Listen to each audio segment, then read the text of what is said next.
So I went ahead and I whipped up a quick example of how I go about making these beats. Actually, what I did was I recorded a tutorial, and then I realized that I recorded the whole entire tutorial and I didn't screen record it. I thought I was screen recording, but I didn't screen record it. So unfortunately, you're not going to get to see that process. But that's okay. These beats all start with the melody, okay? And here's the melody that I've made. I made this melody, by the way, by, first of all, I set my tempo to 95. You can work between, I'd say, 90 to 105 beats per minute is kind of a good area to work in. And I set the scale highlighting to G minor harmonic. Now, I'll work in the minor harmonic scale when I'm trying to make something that's a little bit more darker, Marshall Mathers, LP type vibe. And then if I want something that's more like quirky, kind of real Slim Shady type of vibe, I will work in a major scale. But today we're working in G minor harmonic, 95 beats per minute, and here's a little melody that I made. The melody, it all starts with the melody. You want your melody to have space, and I'll show you what I mean by that. So there's bounce, and once you get the melody done, everything else just kind of falls into place because the whole beat is centered around the melody. The melody is the most important part. So here's the melody I came up with. Here with the click.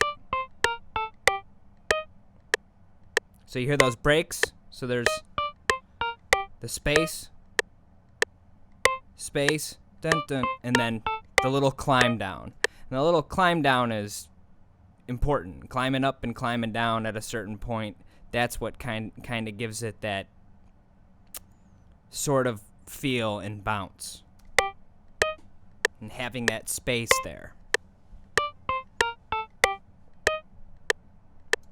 Okay, next, I did this, by the way, by using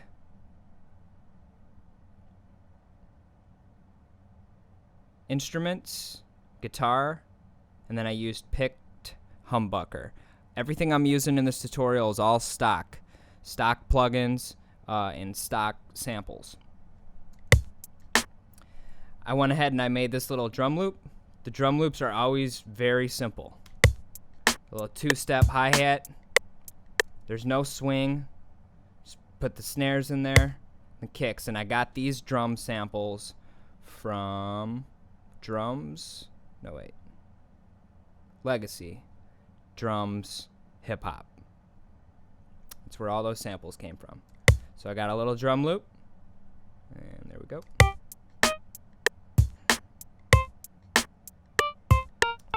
Then I added in a whine that I found in GMS and a bass that I found in GMS. So the bass follows that same exact melody, and the notes are short as to carry that bounce. But for the whine, I followed the same exact melody, but I dragged the notes out. And you can do that by, hold on, we'll put it back to Shift D will make them all real small.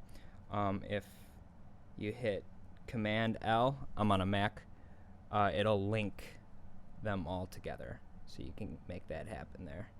I gotta fix that ending. Okay. So there's that. I gotta separate this bass here, put this, so they're all on their own channels.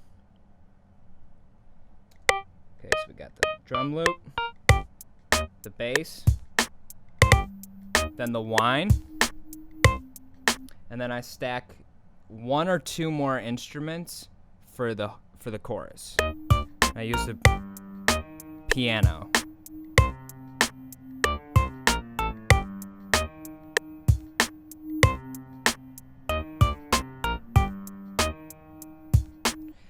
And that's really it. That's the foundation. That's pretty much the whole beat. Obviously, from here, I would go through and I would probably change some of these sounds in here. I would fine-tune them in. But You want to keep it pretty simple with the mixing. Don't use reverb. I mean, definitely don't use a whole lot of reverb. These beats, especially from that era, they were all very dry, very dry, and reverb is really used a lot today. But for these specific types of beats, in my opinion, if you get carried away, which is real easy to do with the reverb on these, you kind of get rid of that. You kind of ruin that vibe. So yeah, aside from messing with the sounds a bit more and mixing it down, I would pretty much call that a wrap. And that's it. It's keep these beats simple. You pick your melody, make a simple drum loop, and that's it. That's all there is to it. It's 2021, guys. I don't need to tell you to comment or subscribe or like this because it'll help with the YouTube algorithm. You already know that. So if you do, great. If not, that's fine too. Peace out.